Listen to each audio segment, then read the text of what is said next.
Hello friends, welcome back to my channel. কেমন আছো তোমরা সবাই? আশা করব অনেক ভালো আছো। আমরাও অনেক ভালো আছি। তো আজকে মা রান্না করবে সিলভার কাপ মাছ। আজ বাজারে 35 কিলো ওজনের সিলভার কাপ মাছ বিক্রি হয়েছিল। তো বাবা সেই মাছটাকে নিয়ে এসেছে। তো সেই মাছটাকে মা মাংসের মতন করে রান্না করবে। তো আজকের রেসিপিটা তোমাদের সঙ্গে শেয়ার করছি।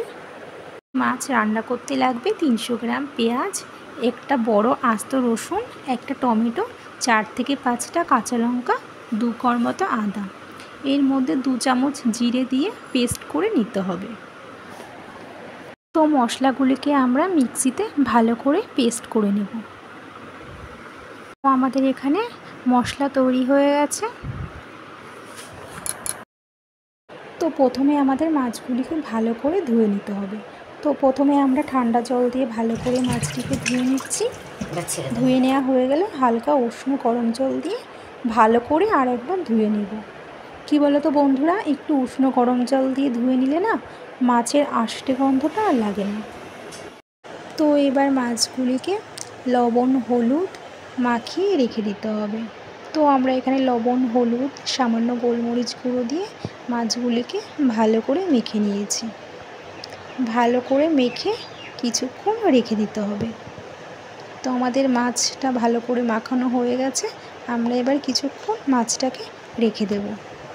এবার কড়াইতে 50 গ্রাম মতো তেল দিয়েছি। তো তেলটা গরম হয়ে গেলে আমরা এক এক করে মাছগুলিকে ভালো করে ভেজে নিব। তো আমরা এখানে মাছগুলিকে ভালো করে লাল লাল করে ভেজে নিয়েছি। ভাজা হয়ে গেছে প্রায়। তো এবার আমরা মাছগুলিকে তুলে নেব। তো আমরা মাছগুলিকে এবার একটি পাত্রে তুলে নিয়েছি। দেখো কি সুন্দর করে লাল লাল করে ভেজে নিয়েছি।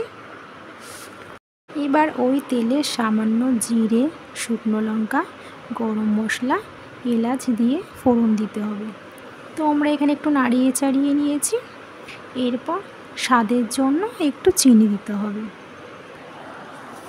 তারপর পেঁয়াজগুলি দিয়ে ভালো করে ভেজে নিতে হবে। তো আমরা কড়াইতে পেঁয়াজ দিয়ে দিয়েছি।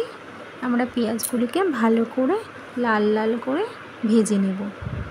তো আমাদের এখানে ভাজা হচ্ছে প্রায়।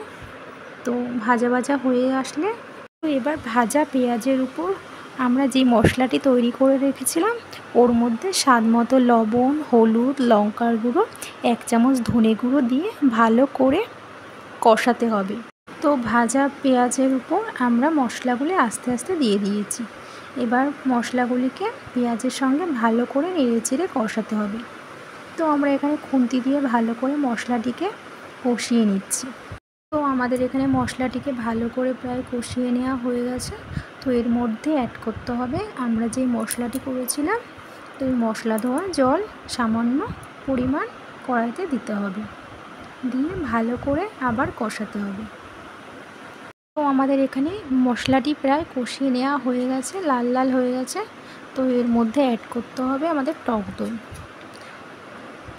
তো আমরা এবার মশলাটিকে টক দইয়ের সঙ্গে ভালো করে মিশিয়ে নেব।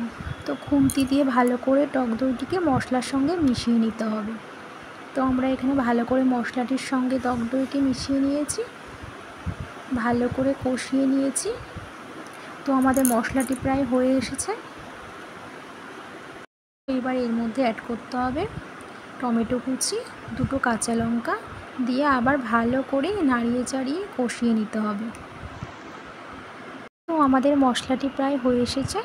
তো ভেজে রাখা মাছগুলি মশলার মধ্যে এক এক করে দিয়ে দিতে হবে। তো আমরা মাছগুলিকে এখানে ভালো করে কষিয়ে নিয়েছি। ভালো করে কষিয়ে নিতে হবে লাল লাল করে।